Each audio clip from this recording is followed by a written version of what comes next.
माथेरान.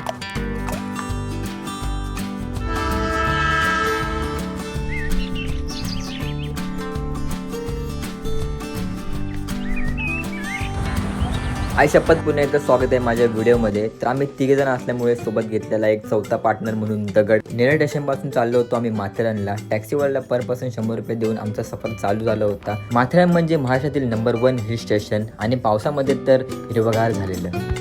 टॅक्सीचा प्रवास झाल्यावरती आपल्याला टॅक्सीवाला येऊन सोडतो आहे माथेरानच्या तिकीट काउंटरच्या इकडे, जिथून तुम्हाला वरती जायचं आहे पण डायरेक्ट एंट्री नाही आहे. एंट्री गेटला तुम्हाला तिकीट काउंटरवरती ॲडव्हर्ट 50 रुपीज आणि चाळीसची 25 रुपीज तिकीट देऊन तुम्हाला वरती जायला एंट्री मिळेल. वरती जाण्यासाठी कोणकोण साधन अवेलेबल आहे तुम्हाला इकडे बघू शकता.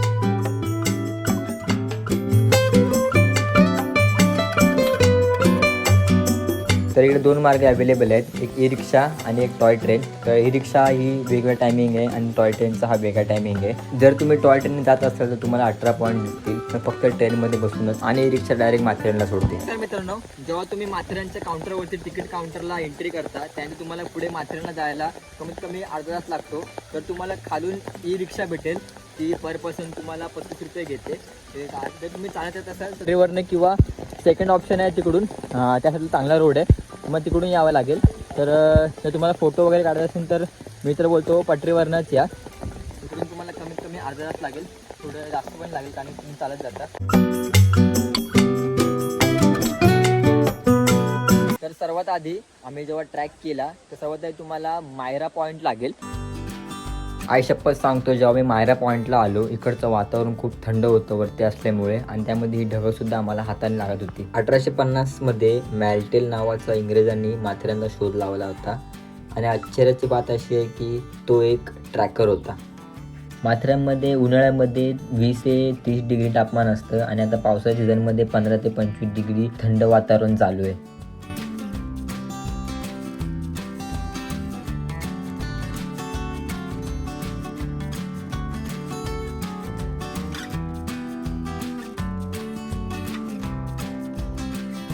जर तुम्हाला टॉय ट्रेन हवे असेल तर तुम्हाला सकाळी लवकर येऊन टॉय ट्रेनची बुकिंग करावी लागेल, कारण की ऑलरेडी टॉय ट्रेन पूर्ण फुल झालेली आहे. पण मी बोलतो टॉय ट्रेनने काहीच मजा नाही, ती डायरेक्ट तुम्हाला माथेरानला सोडते.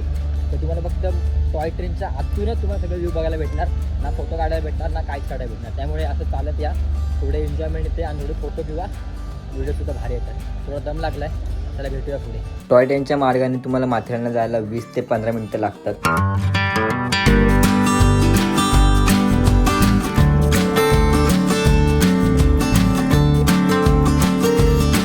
आई शपथ सांगतो, या जंगलामध्ये जेवढे माणसं आहेत ना तेवढी माकडं आहेत. आता हे तुम्ही बघताय ना खात आहेत, ते माझ्या बॅगेमधून याकडून चोरलं आहे, आणि खातं बघा कशी. माथेरान स्टेशनवरती आलो तुम्हाला हॉर्स राईड इथून तुम्हाला भेटेल, ते पर पर्सन 700 रुपये आहेत, आणि तुम्हाला इथं हॉटेल अवेलेबल आहेत, तिथे छोटा स्टॉल पण अवेलेबल आहेत. थोडे पुढे चालल्यावर तुम्हाला छत्रपती शिवाजी महाराज उद्यान दिसेल.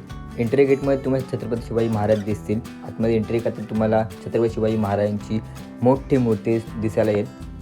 छत्रपती शिवाजी महाराजांची मूर्ती बघून मला माथेरान आणखी आवडायला लागले.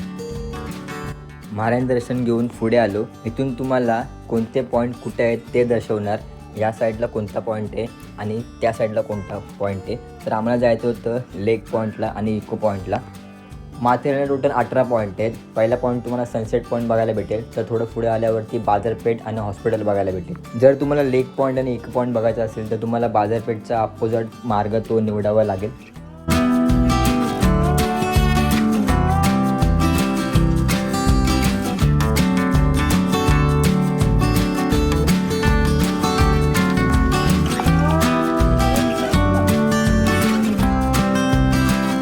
तुम्ही हे पॉईंट बघून घ्या. ह्याच्यामध्ये तुम्हाला एक बेस्ट पॉईंट सांगतो, तो म्हणजे हनीमून पॉईंट.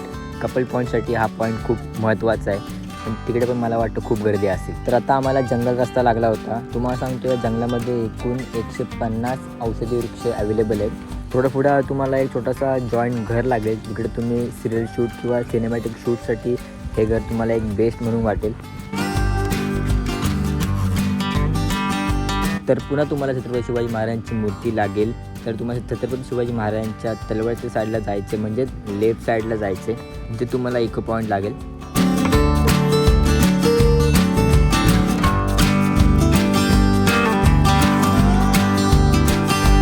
इको पॉईंटच्या त्या साईडला म्हणजे पलीकडे एक सुंदर डोंगर आहे, पण सध्या दिसत नाही धुकामुळे. खूप धुका असल्यामुळे त्याचा काहीच दिसत नाही.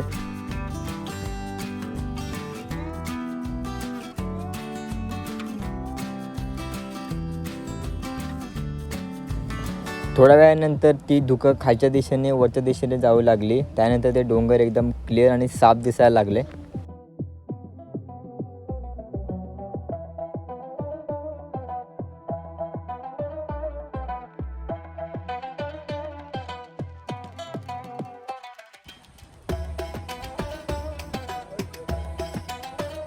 तर इकडे बघापासून धुके होते, आता धुके जरा त्या साईडला चालले तिकडे.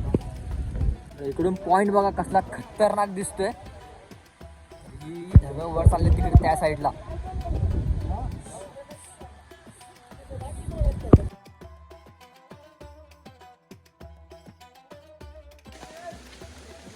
आई शपथ व्हिडिओच्या नादामध्ये सकाळी लवकर आलो आणि काहीच बघायला भेटलं नाही. आतापर्यंत आम्ही 2 पॉईंट बघितलेत.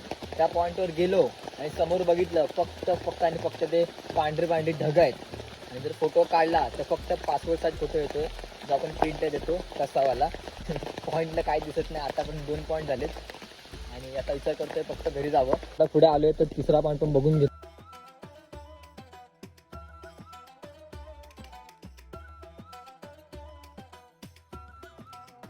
त्यानंतर कोणत्याही पॉईंटला न जाता आम्ही आलो लेक पॉईंटला, कारण की हाच आमचा आजचा लास्ट पॉईंट होता. इकडे आम्ही एन्जॉयमेंट करणार होतो.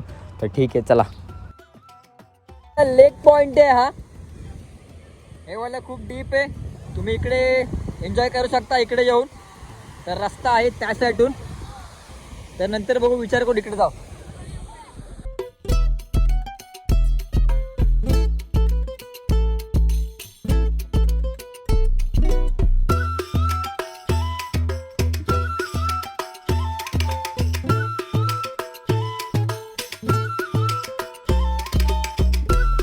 साधारणतः 5 किंवा 6 पॉईंट बघून आम्ही आलेलो लेक पॉईंटला, कारण की सकाळच्या वेळेमुळे त्या सगळ्या पॉईंटला धुका आणि कोहरा पसरला होता. त्यामुळे पॉईंट काही दिसत नव्हते. थोडं लेक पॉईंटला येऊन एन्जॉयमेंट केली आणि आजचा व्हिडिओ आम्ही इथेच संपवला आणि घराचा मार्ग निवडला होता. तर तुम्हाला नक्की व्हिडिओ आवडला असेल तर लाईक सबस्क्राईब करा. आई शपथ सांगतो अशी व्हिडिओ मला अजून काढायचे, फक्त थोडा सपोर्ट भेटला पाहिजे. चला, गुड आणि बाय. तुम्ही भाडं नाता का रे? भाडं किती आहे? रेंट किती आहे? रेंट? अरे माझ्याकडे काय बघता? तिकडे बघा, तिकडे हे दाखवतो काहीतरी. इकडे हे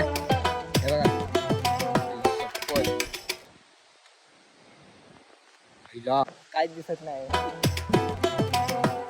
अरे हा घरी चाललो त्याचा व्हिडिओ आहे. चला सबस्क्राईब करा.